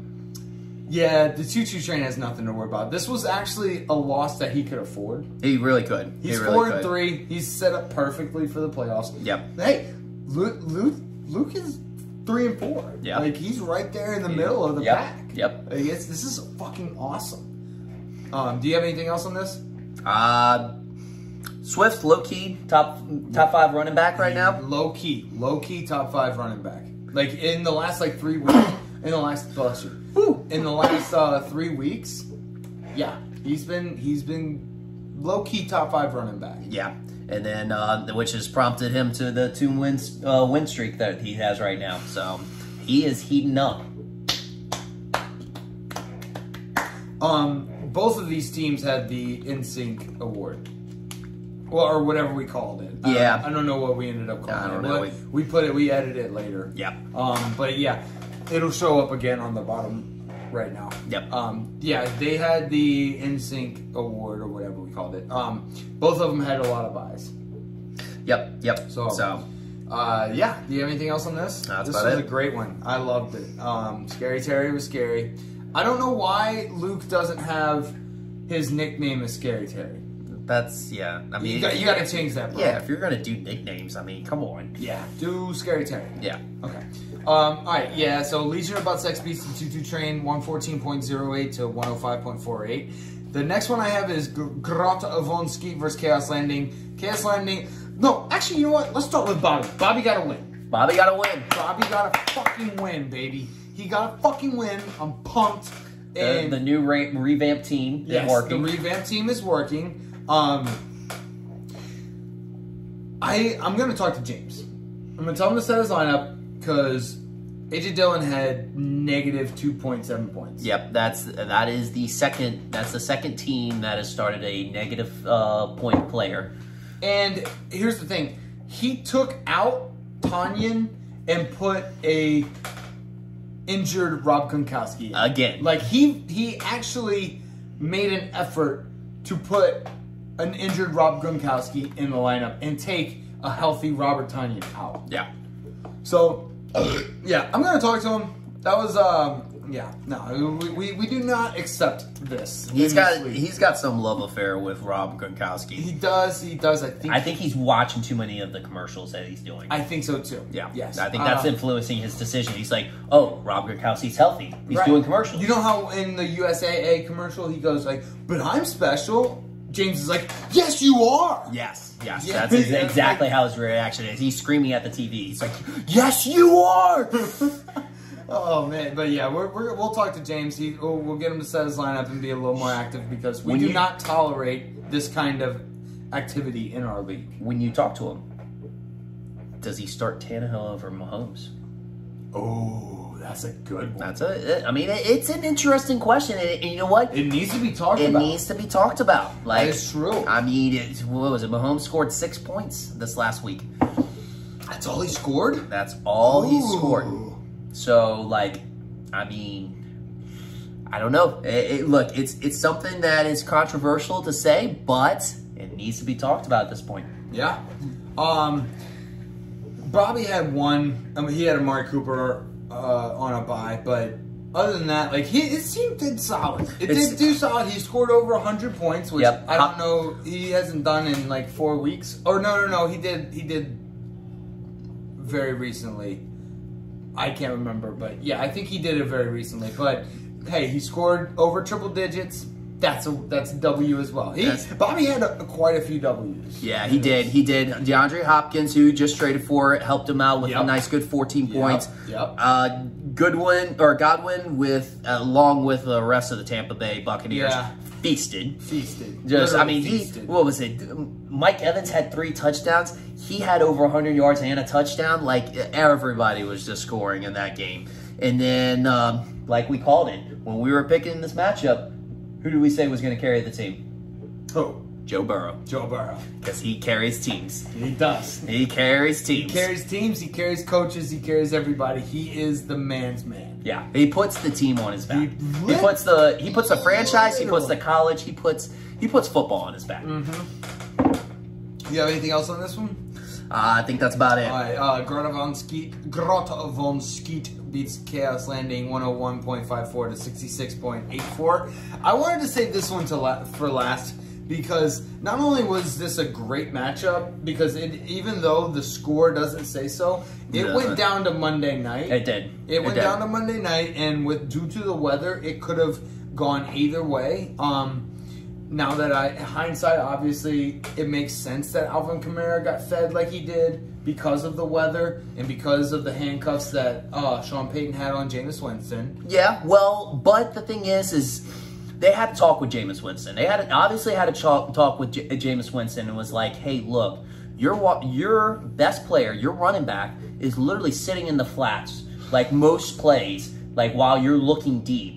Like, just toss it to him. Yes. And that's what they did. They literally just kept tossing it to him. And they probably could have tossed it to him more. Yeah, they could have tossed it to him more. If I'm being completely honest, they could have tossed it to him more. Yeah, which now I'm glad to see that because finally now his average is, what is it? I think number 3 in the league with among running backs. For what?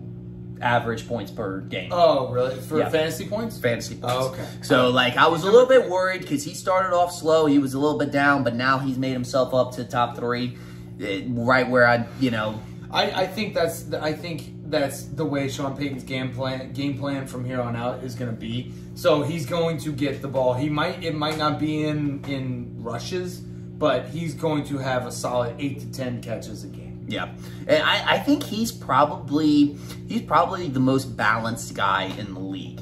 As far as like Derrick Henry is very hard to take down because he's just a massive guy. Alvin Kamara is a very hard running back to take down because he just doesn't leave his feet. He will go into the most awkward positions, but will still be on his feet. Yeah, if anybody watched the Monday night game, he like his body contorts in such a way like it's like those horror movies where like the people are like exorcisms. Exorcisms. Like they're bent over backwards. Yeah, that was his body going into most tackles, and he didn't go down. He didn't go down. He would like break those tackles. Yes, it was wild to see, honestly. During a snooze fest of a game, that was the one thing I liked watching. But let's talk about stealing virginity a little bit. Okay.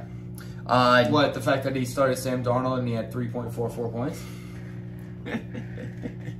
Yeah, that was... Don't ever start Sam Darnold again. Yeah, I don't know what the logic was on that. Was his quarterback on bye? I think his quarterback was on bye. Justin Herbert was on bye. Okay. I'm not sure why he went with the Sam Darnold route. I think there was some other... I probably would have gone with Davis Mills over Sam Darnold. I mean, okay, I will be fair. This is kind of a hindsight thing. Obviously, we're taping this after the games, but Captain Hindsight. Yeah, one of my favorite of South Park episodes. Yep. But yeah, the Sam Darnold pick. He had 3 good games and that was it. Yep. They started 3-0 because they beat shit teams. Well, they beat the Saints, but the Saints are a box of chocolates. Box of chocolates. Box of chocolates, so you never know what you're going to get. But, yeah, I mean, Nick Chubb's hurt. And Dawson Knox was out. He had a poor running back performance. He started 3 running backs. They scored 7.9, 5.6, and 4.9 points respectively. Yeah, I mean that's tough. All right, I want to talk about you. Okay, kudos to you. You're feeling yourself again. I'm feeling myself again.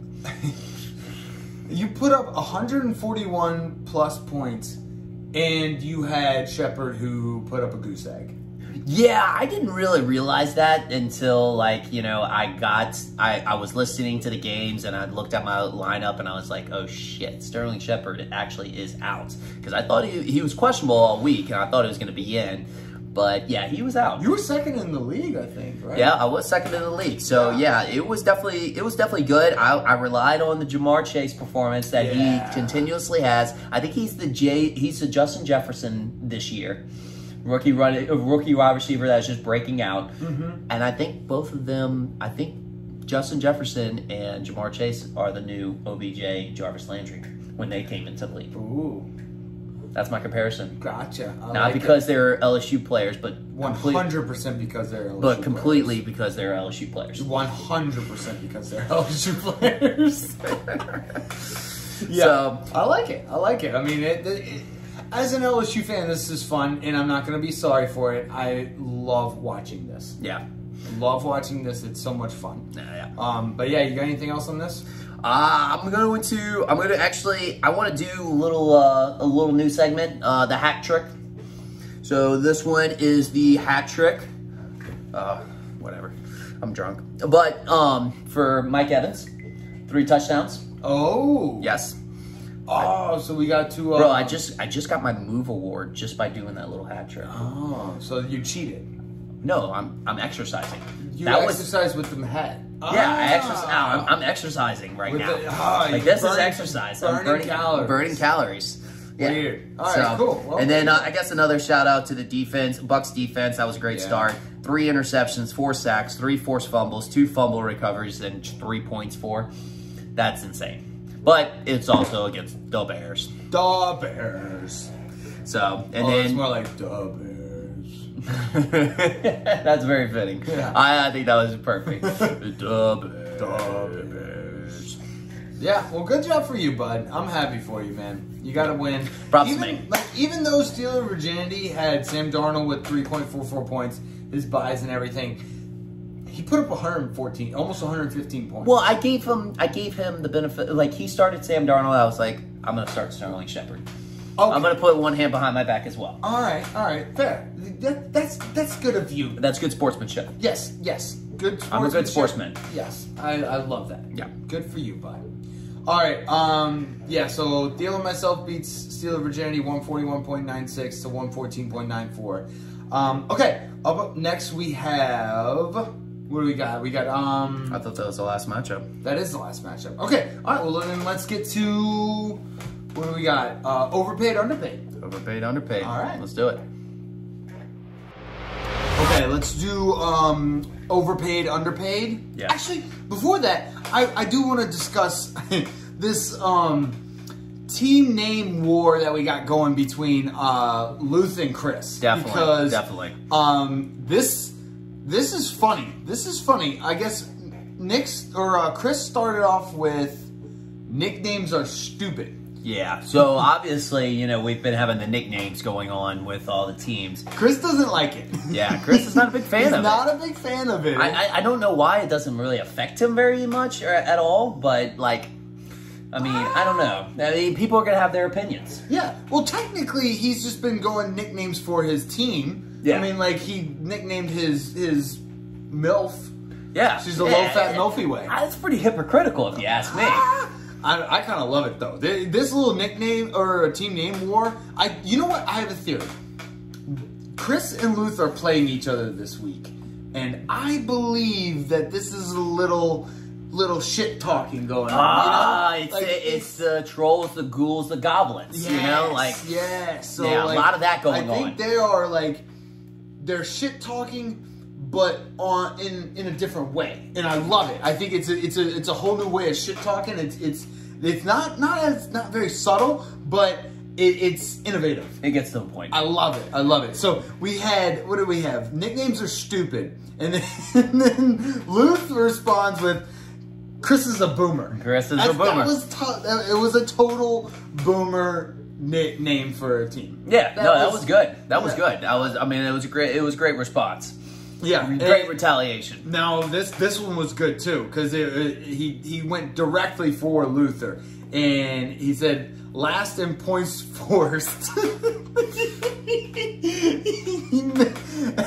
I guess he forgot to or autocorrect fucked him on this one. Autocorrect. So I'm assuming he meant points for, and Yeah. I think Luther assumed the same thing because. Yeah, but I mean, autocorrect forced him to do that. Yes, it did. Yes, it did. It's because Luther's next name was points for with the two little asterisks. Yeah. And I died at that one. And then Chris, in normal Chris Narabos fashion, comes in with the last word.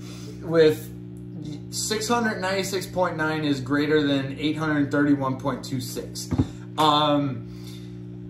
I was trying to wrap my mind around what that means. Well, all of your training and all of your learning from math growing up throughout the years tells you that that's not a true statement. Yeah, but you got to throw that out. Yeah. He somehow incorporated golf into fantasy football. So the lowest score wins. Yeah. So in golf terms, Chris is winning. Is winning. Yes. Is winning. So congratulations. Does Chris play golf? I don't imagine he does. You know what? I hate the stereotype people, but he doesn't look like a golfer. Doesn't look like a golfer at all. No. And honestly, I've never seen anyone in his family play golf. I'm not saying they don't. They're more of fishing people. They're fishermen. They're fishermen. Yep. They are fishermen. I've fished with multiple people in his family, and they especially his older brother Joe Narabos, they are good. They're good. They are fun to fish with. That's why he lives by the water. Yes. Okay. All right. We get it. That makes sense now. Makes but sense. yeah, Chris is dominating in golf terms. Like in golf, this is how this league is going. He is the commissioner, so he says what he says goes. He is dominating. And do we want an authoritative dictatorship? I mean, if it's this funny, yeah, kind of. I mean, we go for the laugh. 696.9 is greater than 831.26. Which is obviously their points for. Both of those guys points for. Well, no, they might be points forced. He might be forcing everything on. They're points forced. They're the points forced. The points forced. It is great. I love it. Just Chris getting mad about nicknames is just funny to me. Yeah, it's great. It's good. I love it. All right, I hope that keeps up. Yeah. Actually, that should be the way we shit talk from now on. Like, we can use the group me and talk to each other about stuff, but if you want to shit talk somebody, you got to change your name. Change names or change nicknames. Yes, change nicknames too. Or just put a nickname, because obviously that will annoy the shit out of Chris. Yes. That is true. If you want to annoy the shit out of Chris, change your entire roster nicknames. Yeah. That's it. Okay, let's get to overpaid, underpaid. You can tell it's funny because towards the end of the season, obviously people are running out of money. So like the hot ticket, the most paid was $89. $89. Everybody's getting poor. They're getting poor. Everybody's getting poor. I've been poor. I've been very poor. But if I had bet all my money on Kenneth Gainwell, I would have won. But Jerv was the one who got this one. He paid $89. There was also 4 other bids. Yep. Chris Narabos paid $83. Chris Valente. Yes, Chris Valente paid $35. Luther paid $12. Huff paid $0. I think he did well. Is Miles Sanders hurt? Is that what it was? Yeah, Miles Sanders did get hurt. Okay. So that was a big thing. And then Kenneth Gainwell, he's actually played admirably well as a backup. So, like, he, just more volume, more opportunity will help him out. But I don't know, just overall as a team, the Philadelphia Eagles haven't really been running as much, so there's not a lot of volume there. But at the same time, like, when there's a starting running back, you go for it. Yeah. How old is Kenneth Gainwell? Is he a younger guy? Is he an older guy? Do you know? I believe he's a rookie. Okay. I believe he's a rookie. We'll put that on the bottom of the screen. But yeah, I like the pick. I like the amount of money, but we got to put this in perspective, because $89 now is probably like $350. Oh, absolutely. At the beginning of the year. Absolutely. I'm calling this the under right here. The under? Okay. Yeah, he I underpaid. like that. Yeah. I mean, because honestly, when it comes to underpaid, it's based off of the money that's being paid overall as far as all the players goes, and it's also based off of how many bids there were, what was the competing cost of it, and if you were able to get that right cost, that's what let's say they all paid all those amounts, 83, 35, 12, and 0, and he paid like 300. I would be saying, okay, that's even though the bids are there, he paid way too much. Right. But the fact that he paid $6 more than the second competing offer, that's an under. That's an under. I have a take. Instead, you know how the American economy, they're going through inflation right now? Yeah. The dollars in this league, it's deflation. Deflation. Because the dollars, this is my first time doing FAAB. Yeah. But if I'd known this, the dollar value goes up as the season progresses and people lose money. So that's very true. Yeah. So deflation. So Tom Brady would just like strive. He would love this. He would strive right now. He would be thriving in this environment. Yes. Deflation is the name of his game. That's how he won all those Super Bowls. Exactly. I'm surprised he hasn't peeked through the door and been like, yeah. What's up? What's up, dude? You said deflation? Deflation? Deflategate? Yeah. No, I agree. Apparently Peyton Manning was talking about how they doctored up the balls. Yeah, put the special sauce. Special sauce? Sauce? And that's not illegal? That's not illegal. I mean, like, he was spilling everything. Oh, he definitely was. Everything. I was like, I'm sure current quarterbacks were watching the game and being like, what are you doing? What's Peyton's special sauce? Either A, what's Peyton's special sauce, and like, oh, what are you doing? Why are you giving our secrets? Yeah, now the league's going to come down on us. League, oh man. Now the leagues are going to test us for drugs and special sauce. Yeah. They're going to check. Actually, it's going to get to where teams can't have their own footballs anymore. Yeah, I mean, it's going to. They have to have. It's going to be boring as fuck. Yeah, I like the doctored balls. Yeah. It's just like baseball. You get the pine tar on your neck or something. Yeah. You doctor it up. These pitchers are throwing wicked fucking curveballs, sliders, and everything. I don't know. But yeah, that was good job, Jerv. Laviska Shenault, Chris Valente got him for $60.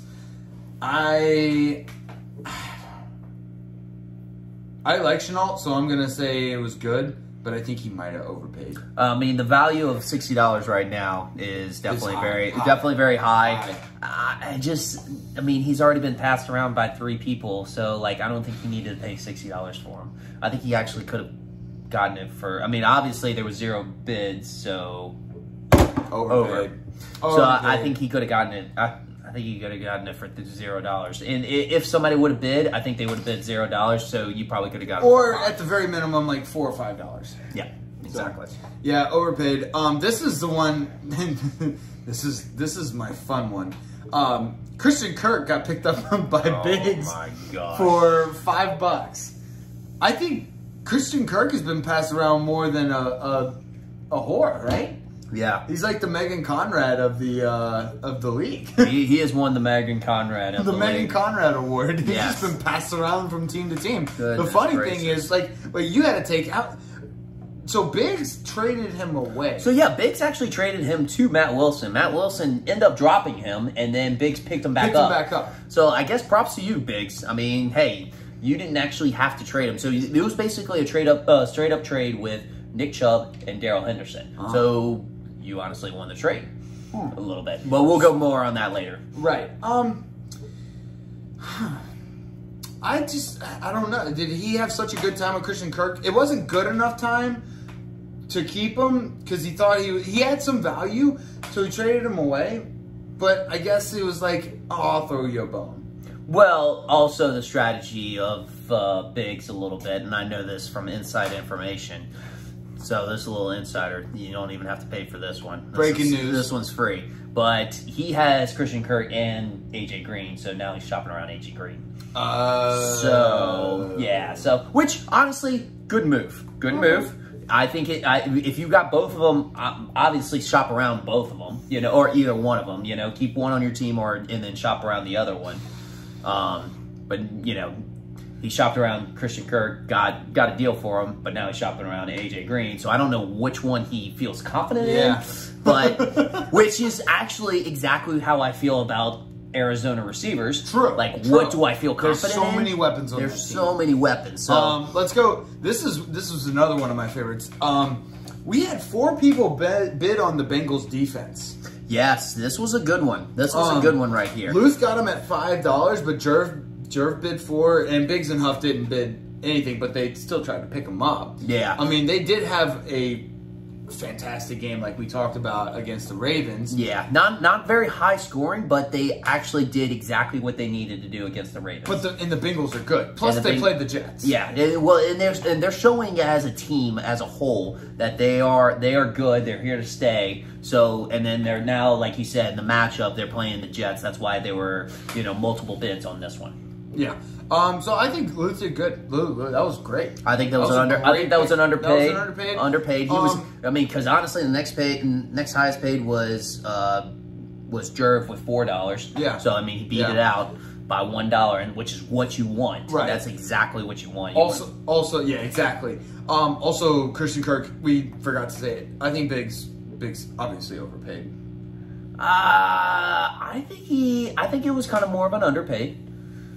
We'll go. If you total it up, Biggs has paid $140 for Christian Kirk because he paid $135 last time. That's such an overpay. Then I mean, obviously, yeah, that's an overpay. But I think the fact that he traded him, but then was able to get him back, that's what I could give him props for. Okay, so. We'll go neutral. That was okay. Right, $5. Typical short answer. Agree to disagree. Agree to disagree. Okay, fine.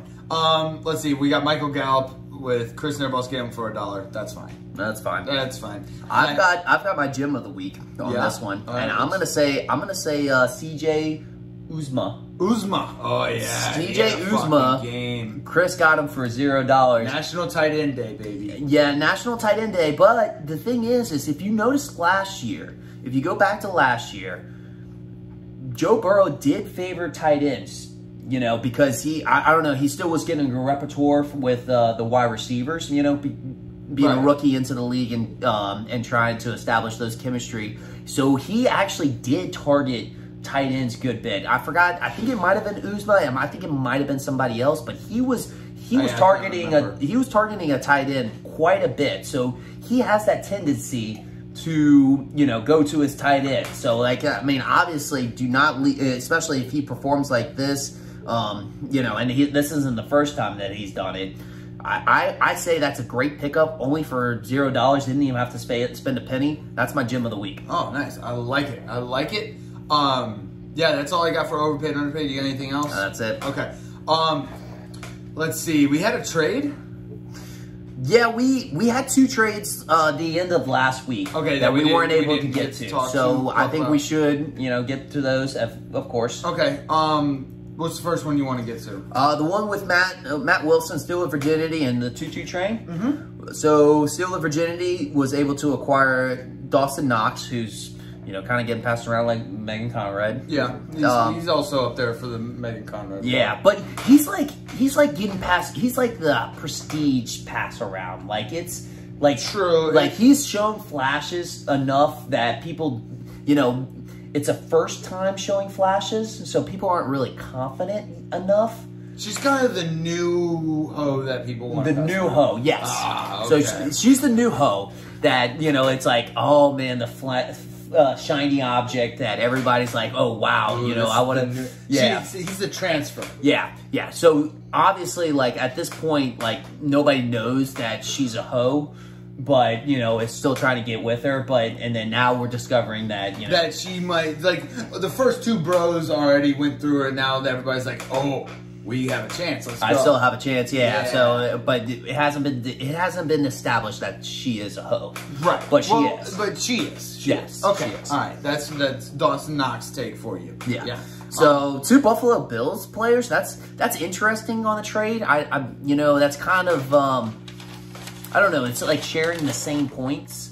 It's like the Eskimo Bros. Yeah. They're like the Eskimo Eskimo Bros. Bros. They're Eskimo Bros in a sense. If you have two players on the same team on your team, those are Eskimo Bros. Yeah. So normally what you do is you usually trade one and then like keep the other, but he traded both and it was accepted. And then Huff ended up getting Dallas Gobert. Or Gobert. I'm in Go Bears. I'm either in Chicagoland or I'm either in the NBA at this point. Or you're in Aaron Rodgers' head because he owns the Bears. He owns the Bears. Yeah, gotcha. Yes, that Okay, makes sense. But yeah, so Dallas Gobert, he was able to acquire. So I don't know. I mean, I think that's pretty high value for Dallas Gobert. To be honest, I think Matt Wilson won the trade. I think he did. I think he did. I mean, because he was able to get two players for which I view as the equivalent tight ends. I mean, I think Knox and Gobert are about equivalent at this point. Mm-hmm. So, I mean, he was able to get a little bit more value. So I would have to put the edge on Matt Wilson. Yeah, on this me too. one. Me too. What's the next one? The next one is going to be between Antonio's Legal Bills and Steel of Virginity. So Steel of Virginity, very active at the end of last week. Mm-hmm. So, and then that was Antonio's Legal Bills was able to acquire Nick Chubb. And Steel of Virginity got Christian Kirk, who he ended up dropping.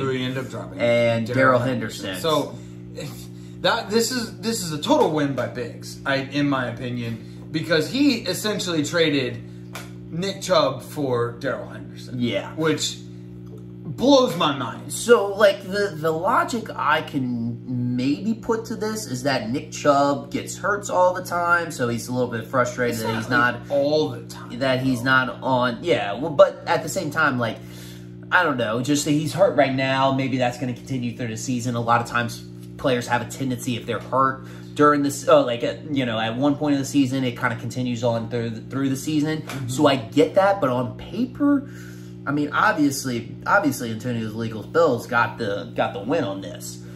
And then my other thing is, though, that you have to factor in is Darrell Henderson's been hurt this year.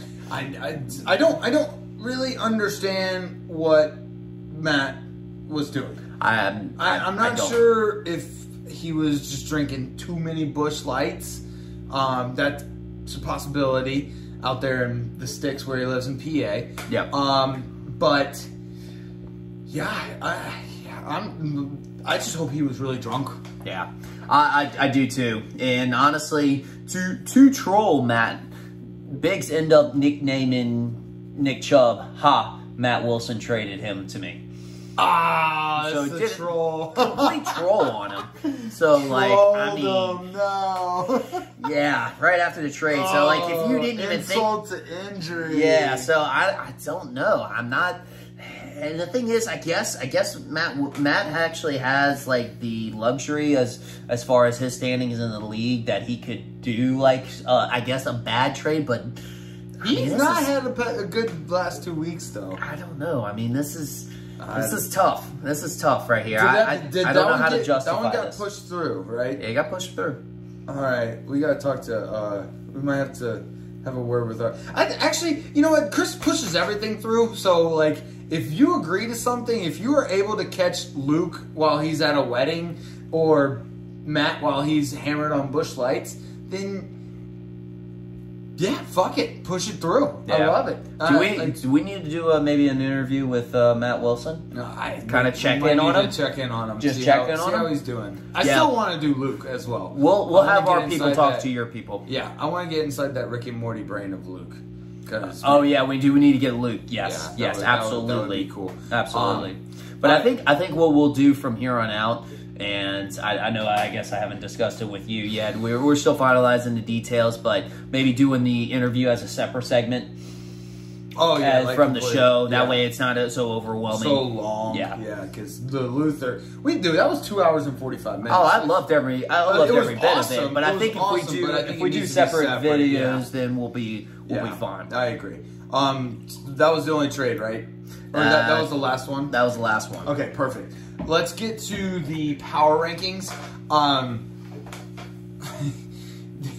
Number 12, Chaos Landing. Like, I don't care that he has a 3-4 record. He has 666 points points forced, which that's the devil's number. That does not bode well for you, unless you're Satanist, which that's fine. Then it does bode well for you. But he is not. He is a Catholic. He goes to church every Sunday. So no, that does not bode well for him.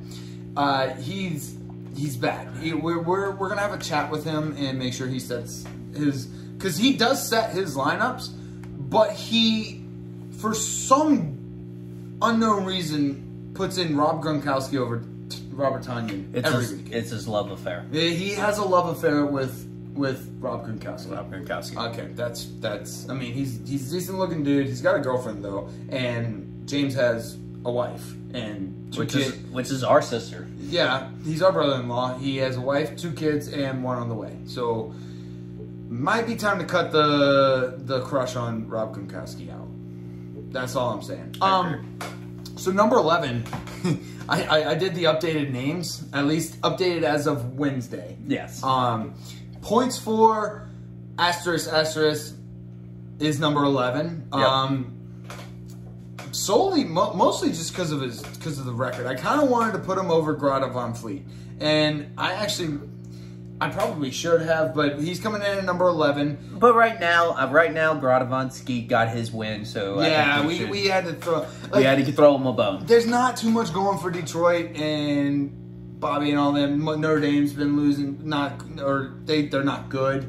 So has he switched over to Michigan State yet? He needs to. I think he needs to. He needs to switch to Michigan State because, dude, the Big Ten this year in college football, they did things. Dude, they're doing things. They are doing things. Yeah, and honestly, he's got to be happy to see what Michigan State's doing. They got a big game against Michigan this weekend. It's a big game, but it'll be too bad whenever LSU hires Mel Tucker away from him. So then they have to go back to the suck. Mm-hmm. So like we did with Nick Saban.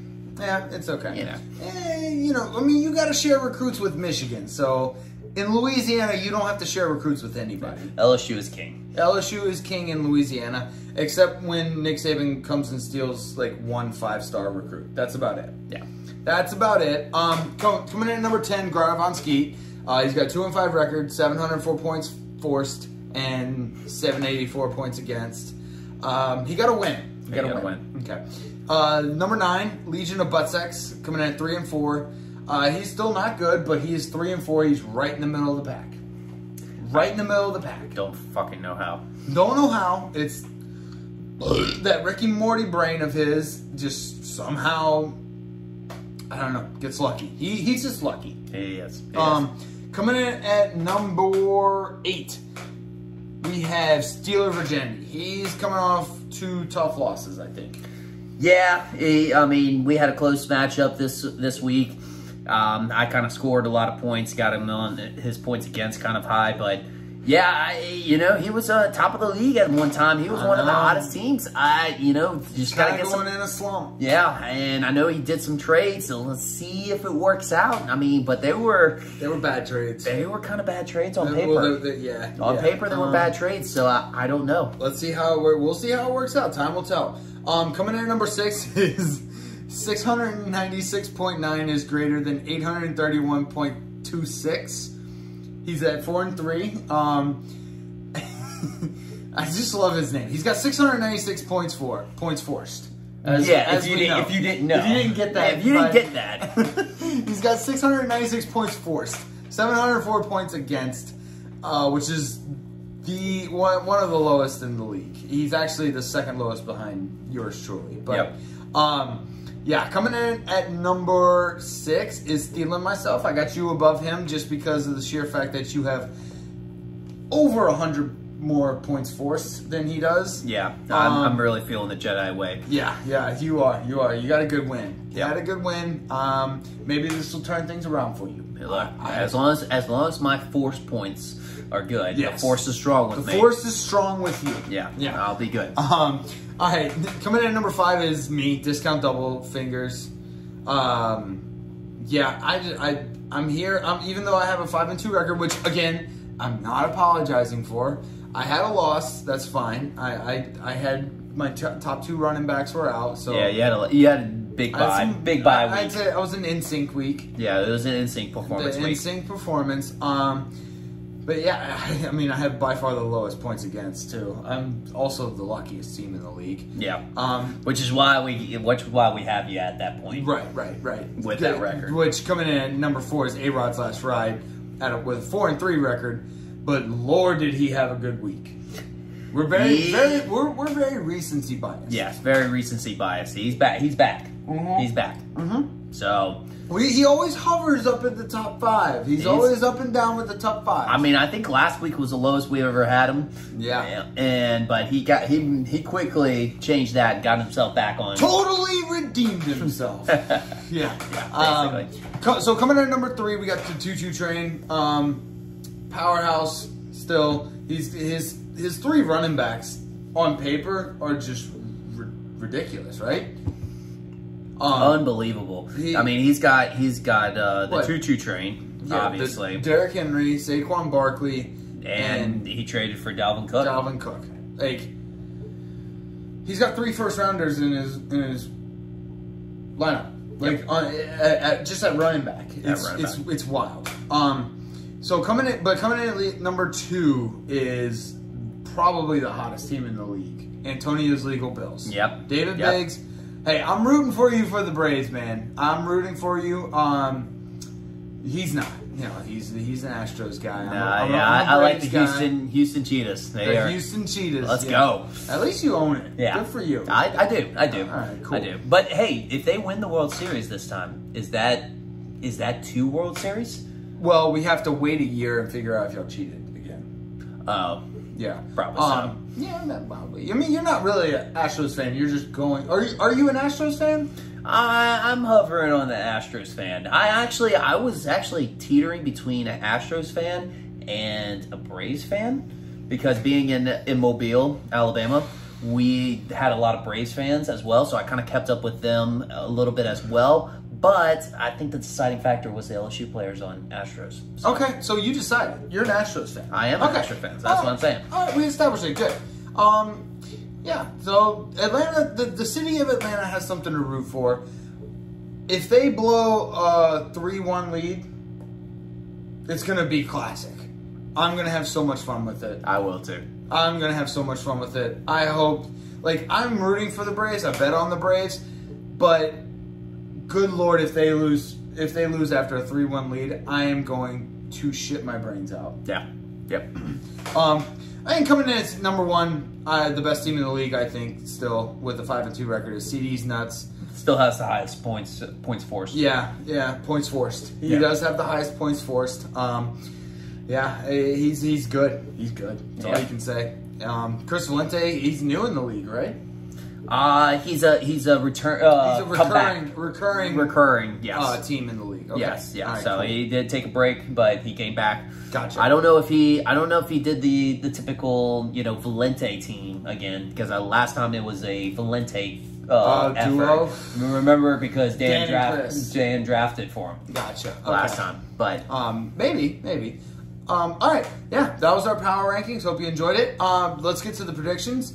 Let's go with our overall record so far. Last week we predicted the exact same. Yeah, we went It was not coordinated, but we're kind of on fire right now. Yeah, we are on fire. So you know what? Props to us. Mm-hmm. But you did that while I was holding my vape and my drink. So. that was good. That was good recovery play. Thank you. Yeah, that was like a wide receiver that was not looking for the ball, but just made a quick reaction. Yes. Good. Yeah, thank you. I appreciate it. So, yeah, in football terms. So, yeah, both of us went 5-1 last week. So that puts our total at 15-21 for me. That's you, yeah. And then 20-16 for you. So I have caught up a little bit. You have caught up a little bit. I have caught up. I'm making it a, I'm making it a game. Yeah, I love it. A competition. We got to do something for the winner, though. How about we leave it to a vote? Or we do something for the loser. Whoever loses does something. Should we leave that to a vote? Oh, let's leave it to a vote. Let's leave it to the people. The people. The people will decide. Speak. So, yeah, throw in the group chat whatever y'all feel should be necessary for the loser. The loser of our matchup between our predictions week week to week. Yeah. Well, week to week or overall? Overall. That's yeah. right. That's right. Overall. It will end when our regular season ends. When the fantasy regular season Or do you ends. want to include playoffs? Let's include playoffs. Let's include the playoffs. All right, and Let's this is include included playoffs and championship. Yeah. So, all right, let's get to the predictions. The first one I got is Discount Double Fingers versus Strata Von Skeet. I have myself. I'm just feeling confident in myself now. I think I'm gonna have a bounce back. I had that as well. Okay. This is the matchup I'm most excited for. Oh, absolutely. 696.9 is greater than 831.26 versus points for asterisk asterisk. I have points for asterisk asterisk. Okay. Yeah. I actually had that too. Nice. Yeah. Right, but right. that is one of the, so you can tell this is like, in NFL terms, this is like a rivalry week where there's a bunch of shit talking right before leading up to it. You know, people are putting, you know, tweets and statements from coaches on the bulletin board. Yeah, like, but in our terms, they just changed their team name. This is basically like Bill Belichick versus Rex Ryan at the Jets. Oh, love it. Yes. Love it. Yes, where there was just so much shit talking going on, and like both teams wanted to beat the other team so bad. Like, I've never seen Rex Ryan actually coach so hard than he does during a Bill Belichick game. Yeah, against Bill Belichick, I agree. The next one is CD's Nuts versus Steeler Virginity. What you got? I got CD's Nuts. Me too. He's the best team in the league. All right, we're going 3 for 3. All right. All right, next one's Legion of Buttsex versus A-Rod's Last Ride. I have A-Rod's Last Ride. I got Legion of Buttsex. I'm going with the Rick and Morty brain. I love it. Believe it or not, though, if you look at who is favored in this matchup, Legion of Buttsex. Is it? Oh, yes. You're a so I'm not doing the underdog. I'm actually doing who's favored. So you're a projections guy. I'm a projections whore. Oh, yeah, me too. I'll be honest. Next one's Antonio Legal Bills versus Chaos Landing. This is a wash. I'm picking Antonio's Legal Bills. I think this is pretty obvious. Yep. Feeling myself versus the 2-2 train. Sorry, bud. I'm betting against you on this one. It's all good. I'm feeling myself. Yeah. All right. I'm feeling myself. I don't know what it is. I looked at it and I was like, man, I'm playing 2-2 train. I'm like, this is gonna be tough. He's even starting all of those running backs, and I was like, you know what? For some reason, I'm feeling myself. I love it. All right, well, that's our projections. That's our show. Hope y'all enjoyed it. Yep. Yeah, I'm looking forward to the weekend, man. It starts off with the Cardinals versus Green Bay. God, that's gonna Thursday night. That's gonna be freaking. That's awesome. gonna be amazing. I know, dude. So, yeah. So that's it. I hope y'all have a great week. Love y'all.